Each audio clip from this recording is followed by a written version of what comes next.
el sonido original de los Panchos, ese contratenor inconfundible que definió boleros como Bésame mucho, Rayito de luna y Sin ti, no pertenecía a ninguno de los dos hombres que hoy asociamos automáticamente con ese trío. Pertenecía a un tercer hombre, cofundador igual que ellos, que en 1951 desapareció de la formación casi de la noche a la mañana, sin que exista hasta hoy una explicación pública clara sobre el motivo. Pero lo que pocos saben es que ese hombre no se retiró de la música. Construyó, en otro trío legendario, una segunda carrera exactamente igual de importante que la primera. Y casi nadie sabe que las dos historias pertenecen al mismo hombre. Si amas descubrir lo que hay detrás de los grandes tríos del bolero mexicano, suscríbete al canal. Si quieres conocer las historias de las voces fundadoras que la memoria colectiva terminó dejando en segundo plano, no te olvides de darle a suscribirse antes de que sigamos. Herminio Avilés Negrón nació el 1 de febrero de 1914 en San Juan, Puerto Rico. Para cuando se convirtió en cofundador de Los Panchos, en 1944, ya llevaba más de una década completa dentro de la música, moviéndose por distintos tríos y formatos que hoy resultan prácticamente desconocidos, fuera de los círculos más especializados en la historia del bolero. Un recorrido que rara vez aparece mencionado en los relatos populares sobre el origen de Los Panchos, casi siempre centrados exclusivamente en Alfredo Gil y Chucho Navarro.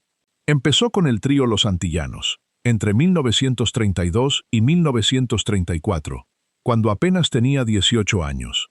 Después formó Los Gauchos, entre 1934 y 1937, un nombre que reflejaba, según se ha documentado, su propia admiración por Carlos Gardel y por el tango, con el que compartió escenario junto a los músicos Pepito Maduro y Carlos Alfaro. En 1938 se convirtió en solista por primera vez, antes de que, en 1940, ya instalado en Nueva York a los 26 años, se uniera al trío Las Tres Guitarras, junto a los músicos ecuatorianos Segundo Cortés y Benigno Medina. Un año después formó el dueto Azteca, junto al cantante mexicano Sotero San Miguel, y entre 1942 y 1944 volvió a trabajar como solista, cantando con las orquestas de Juanito Sanabria y Bobby Quintón, con giras y grabaciones por distintas ciudades del este de Estados Unidos. Es decir, cuando Alfredo Gil lo invitó a formar Los Panchos, en mayo de 1944, Avilés no era ningún principiante deslumbrado por una primera oportunidad. Era, a sus 30 años, un cantante con un recorrido artístico ya consolidado a lo largo de más de una década, en al menos 5 agrupaciones y formatos distintos, que aportaba al nuevo proyecto tanto su timbre vocal excepcional como una experiencia escénica que sus dos compañeros más jóvenes todavía estaban construyendo. Los Panchos debutaron formalmente el 14 de mayo de 1944, en el Teatro Hispano de Nueva York, aunque conviene señalar que algunas biografías del grupo citan también el 4 de mayo como fecha de ese debut. Con un éxito inmediato que marcaría el inicio de una de las agrupaciones más influyentes de toda la historia del bolero. Alfredo Gil, en la guitarra requinto, instrumento que él mismo había ayudado a popularizar dentro de este formato musical, y Chucho Navarro, en las armonías vocales y la guitarra rítmica, encontraron en el contratenor de Avilés la pieza que terminaría de definir el sonido característico del trío. Una voz aguda, clara y profundamente expresiva, capaz de sostener las melodías principales con un timbre que ningún otro cantante de tríos lograba replicar del todo. El formato mismo, 2 guitarras y una voz solista apoyada por armonías vocales, no era una invención de Los Panchos, pero la combinación específica que lograron Gil, Navarro y Avilés resultó tan influyente que terminó convirtiéndose en el modelo de referencia para prácticamente todos los tríos románticos que surgirían después en México, Cuba, Puerto Rico y el resto de América Latina durante las siguientes 2 décadas. De esa primera época, considerada hasta hoy la etapa fundacional y más gloriosa del grupo, surgieron grabaciones que se convertirían en estándares absolutos del cancionero romántico latinoamericano. Bésame mucho, Rayito de luna, Sin ti, Contigo y Amorcito Corazón, entre muchas otras. La combinación de las guitarras de Gil y Navarro con la voz de Avilés resultó tan distintiva que, Décadas después, especialistas en la historia del trío seguirían usando esa etapa fundacional como la referencia obligada para determinar si una nueva alineación del grupo, ya con otras voces, seguía sonando genuinamente como Los Panchos. Durante esos años, Avilés también construyó su vida personal en México. Según una única fuente dedicada específicamente a documentar la historia de su cuarteto, que no hemos podido contrastar con una segunda fuente independiente, en 1949, a los 35 años, se instaló definitivamente en el país y conoció a Clemencia Magdalena Peregrina Castañeda, conocida como Malena, hija de Amado Peregrina y Joaquina Castañeda, con quien se casó ese mismo año, en segundas nupcias para ambos. Esa misma fuente señala que Malena ya tenía 2 hijos de su primer matrimonio, Georgina y Armando, que pasaron a formar parte, desde niños, de la familia Avilés Peregrina. Antes de seguir, déjame decirte algo. Si esta historia te está atrapando tanto como a mí mientras la investigaba, este es justo el momento de suscribirte. Si quieres que sigan llegando las historias de las voces fundadoras del bolero que la memoria colectiva dejó en segundo plano, no te vayas sin apretar ese botón. Hacia 1951, Los Panchos se encontraban en plena expansión internacional, con una gira que los llevó por el Caribe, Centroamérica y Sudamérica, Panamá, Guatemala, Cuba, Puerto Rico, Santo Domingo, Venezuela, Colombia, Ecuador, Perú, Argentina y Chile. Era, según todos los registros de la época, el momento de mayor proyección continental que el trío había alcanzado hasta entonces, con Avilés como la voz que el público de una decena de países distintos ya reconocía de inmediato. Y fue precisamente en ese punto de máximo éxito internacional donde ocurrió la ruptura que sostiene el título de este video. En noviembre de 1951, durante esa misma gira sudamericana, Hernando Avilés se separó de Los Panchos. Aquí es importante ser completamente honestos sobre lo que se puede afirmar con certeza y lo que no. Ninguna de las biografías serias disponibles hoy, ni Wikipedia, ni los principales sitios especializados en la historia del bolero, como El Rincón del Bolero, o los distintos archivos dedicados a grandes de México, ofrece una explicación oficial y documentada sobre el motivo exacto de esa salida. La formulación más repetida, en prácticamente todas las fuentes consultadas, es simplemente que Avilés abandonó el grupo o se alejó del trío, sin mayor detalle. Un patrón que se repite con una consistencia que resulta, en sí misma, reveladora. Probablemente ninguno de los 3 protagonistas dejó jamás un testimonio directo y detallado sobre lo ocurrido. Existe, sin embargo, una versión secundaria que aparece repetida en más de una fuente dedicada específicamente a la historia de los tríos, que la salida se produjo después de una discusión acalorada con Alfredo Gil, motivada por el carácter difícil del propio Gil, durante esa etapa de la gira por Bolivia y Chile. Otra fuente, dedicada a documentar la historia del propio cuarteto que Avilés formaría después, describe el momento de manera menos específica en cuanto al motivo, aunque coincide en el lugar. Señala que se separó del trío en Chile, tras una etapa musical auténticamente gloriosa, y que decidió quedarse a descansar en Viña del Mar antes de regresar a México, pasando ahí el fin de año. Ninguna de estas 2 versiones cuenta con el respaldo de una fuente primaria clara, una entrevista directa con los protagonistas, un documento de la época, una declaración firmada, así que conviene tratarlas como versiones plausibles que coinciden en el momento y la región geográfica, pero no como hechos completamente confirmados sobre la causa exacta del conflicto. Lo que sí es un hecho verificable, y no una interpretación, es la reacción inmediata del resto del trío. Alfredo Gil y Chucho Navarro no se tomaron ninguna pausa para procesar la salida de su voz fundadora. Convocaron audiciones casi de inmediato, con la urgencia propia de una agrupación que tenía compromisos artísticos que cumplir y un nombre comercial que sostener frente al público. La audición para sustituir a Avilés la ganó un joven cantante boliviano, prácticamente debutante en el ambiente artístico, Raúl Alberto Shaw Butí, conocido artísticamente como Raúl Shaw Moreno, nacido el 30 de noviembre de 1923 en Oruro, Bolivia. Con él, Los Panchos grabaron en Argentina y Brasil una treintena de canciones, toda la producción que llegarían a completar juntos. Pero esa primera sustitución no funcionó del todo. Shaw Moreno permaneció apenas 9 meses dentro del trío. Su voz, descrita por quienes la compararon con la de Avilés como más pastosa y más fuerte, nunca terminó de convencer al público, que ya tenía una idea muy clara y muy arraigada de cómo debía sonar la primera voz de los Panchos. Curiosamente, Shaw Moreno nunca llegó a pisar México mientras formó parte del trío, grabando y girando siempre fuera del país, que se había convertido en la base de operaciones del grupo. Tras su salida, formaría parte de otras agrupaciones relevantes dentro del género, entre ellas Los Peregrinos y después Los Tres Caballeros, junto al compositor Roberto Cantoral y el requintista Benjamín Chamín Correa. Tras la salida de Shaw Moreno, Gil y Navarro incorporaron a un segundo reemplazo, el puertorriqueño Julito Rodríguez, autor del célebre bolero Mar y Cielo, quien permaneció en el trío hasta 1956, sosteniendo esa etapa intermedia de la historia de los Panchos, con una permanencia bastante más larga que la de su antecesor inmediato.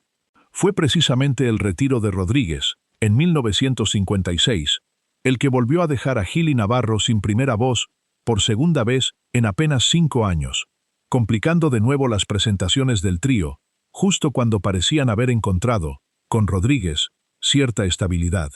Y mientras el trío original probaba, una tras otra, distintas voces para llenar el vacío que Avilés había dejado, la pregunta que sostiene realmente esta historia tiene que ver con lo que pasó con el propio Avilés, mucho más que con el destino posterior de los Panchos. Lejos de desaparecer de la música, como sugeriría cualquier relato simplificado de esta historia, Hernando Avilés regresó a México a comienzos de 1952 con un prestigio continental ya legítimamente ganado, y formó su propia agrupación, el Cuarteto de Hernando Avilés, conocido también en algunos registros discográficos como El Pancho y los Caminantes, una referencia directa a la agrupación que acababa de dejar atrás, casi como si el propio Avilés quisiera dejar constancia pública de su propio linaje artístico, incluso al iniciar un proyecto completamente independiente. Para este nuevo proyecto, Avilés invitó a 3 integrantes de un trío ya establecido en México, aunque todavía poco conocido fuera de los círculos locales. Los Gitanos, formado por Salvador Barbosa, dueño de un requinto particularmente creativo y de excelente gusto, según describirían después distintos cronistas del género, junto a Fabián León y Guillermo Romero. Juntos, ya como el Cuarteto Avilés, grabaron un catálogo considerable a lo largo de 5 años de actividad. 41 canciones en versión original, más otras 10 regrabadas en una segunda versión, sumando un total de 51 temas completos. Un volumen de trabajo discográfico que desmiente por completo cualquier idea de que Avilés hubiera quedado relegado a un segundo plano artístico tras su salida de los Panchos. Esos 5 años, entre 1952 y 1957 según las fuentes más completas, aunque algunos registros sitúan el cierre de esta etapa en 1956, con una escisión del cuarteto ocurrida en Sao Paulo, Brasil, durante una gira, mantuvieron a Avilés plenamente presente tanto en las grabaciones discográficas como en el gusto del público latinoamericano, demostrando que su carrera, lejos de depender exclusivamente de la marca Los Panchos, tenía la fuerza suficiente para sostenerse de manera completamente independiente, tanto en las grabaciones discográficas, en Tricionte 56. Lo que ocurrió después cambió otra vez el rumbo de esta historia. En 1957, Avilés regresó a México y se reincorporó a Los Panchos, reuniéndose de nuevo con Alfredo Gil y Chucho Navarro, después de la etapa que el trío había vivido con Julito Rodríguez.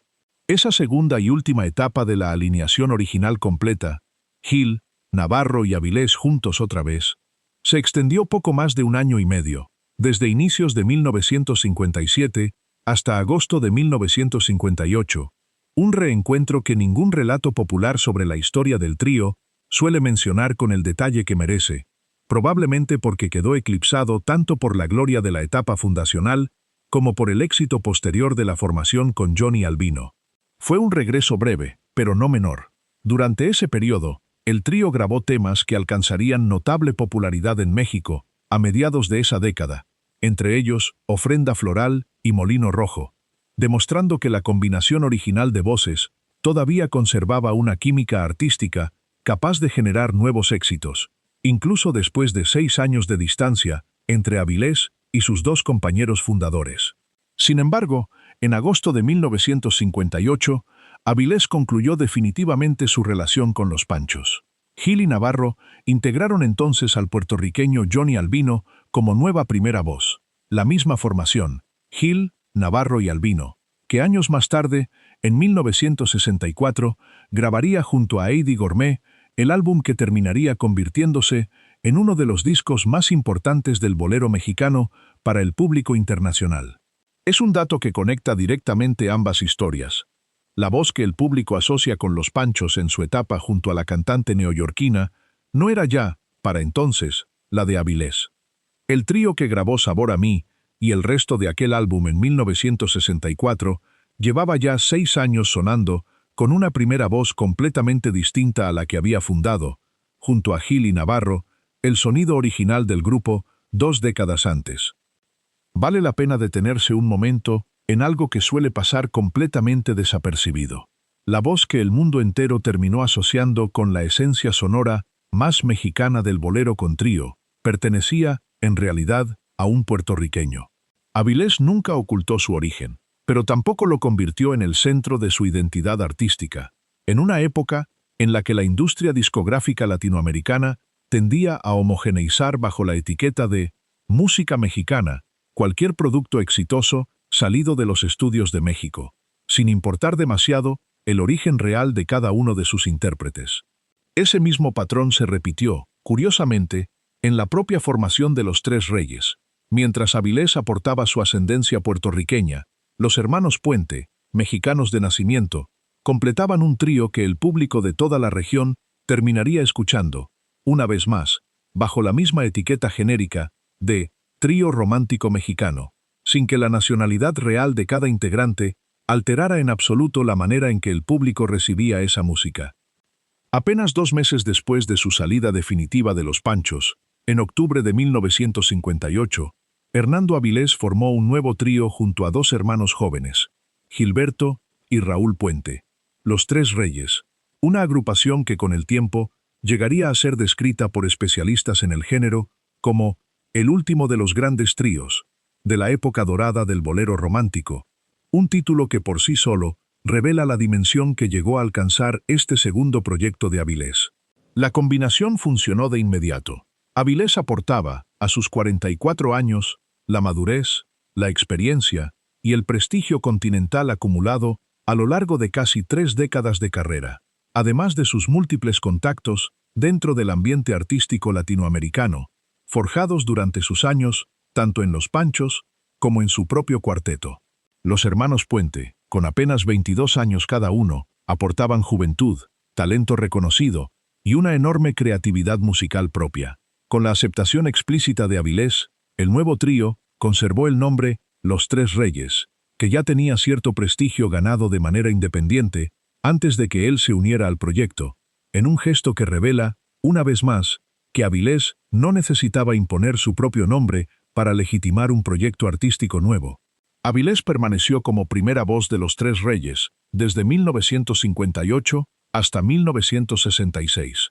8 años completos que constituyeron, según numerosos especialistas en la historia de los tríos latinoamericanos, una segunda cumbre artística tan legítima y tan sólida como la que había vivido 2 décadas antes al frente de los Panchos. Su voz, la misma que había definido el sonido original de un trío legendario, terminó definiendo también el sonido de otro, algo que muy pocos cantantes de tríos de esa generación lograron replicar con el mismo nivel de éxito en 2 proyectos completamente distintos. Durante esos 8 años, los Tres Reyes construyeron un catálogo propio de gran popularidad en México y en el resto de América Latina, consolidándose dentro del circuito de tríos románticos, que, para finales de los años 50, ya empezaba a compartir escenario con nuevos sonidos musicales que llegaban desde Estados Unidos y Europa. El propio nombre del trío, escogido antes de que Avilés se uniera al proyecto, terminó adquiriendo con su llegada un peso artístico que lo colocó, según la descripción ya mencionada, de el último de los grandes tríos, como el cierre simbólico de toda una era dorada del bolero, con guitarras que había comenzado, en gran medida, con la propia fundación de Los Panchos, 14 años antes.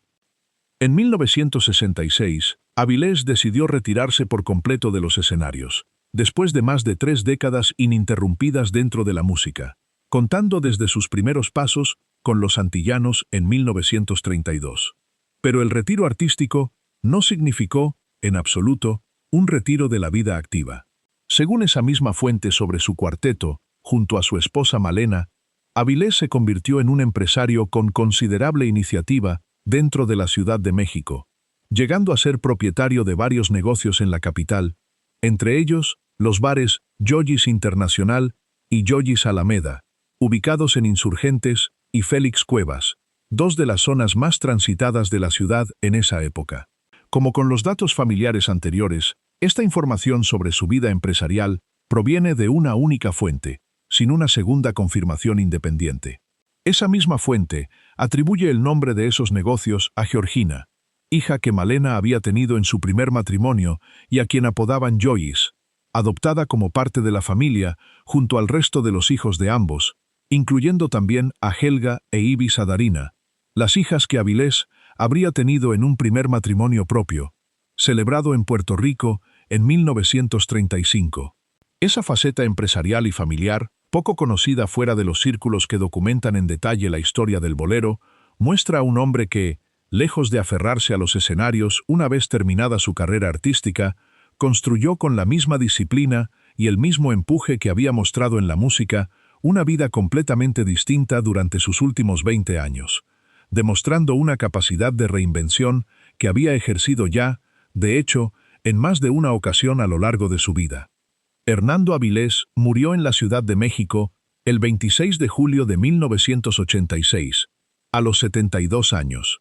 Para entonces, llevaba 2 décadas alejado por completo de los escenarios, dedicado a sus negocios junto a Malena, en la misma ciudad que lo había recibido como inmigrante puertorriqueño décadas antes, y que terminó siendo, en definitiva, el hogar donde construyó tanto su carrera musical como su vida empresarial posterior. Con todo lo verificado hasta aquí, el retrato completo de Hernando Avilés queda mucho más lejos de la versión simplificada de la primera voz de Los Panchos que echaron sin explicación. Fue, antes que nada, uno de los 3 cofundadores del trío, el hombre cuyo contratenor definió el sonido original de Bésame mucho, Rayito de luna y Sin ti, construido sobre una carrera que ya llevaba más de una década de trayectoria, antes incluso de que Los Panchos existieran. Salió del trío en 1951, en circunstancias que ninguna fuente seria ha logrado documentar con precisión hasta hoy. Más allá de versiones secundarias sobre una discusión con Alfredo Gil que no cuentan con respaldo de fuentes primarias verificables. Lo que sí está completamente documentado es lo que pasó después de esa salida. No desapareció. Formó su propio cuarteto, sostenido durante 5 años con un catálogo de más de 50 grabaciones.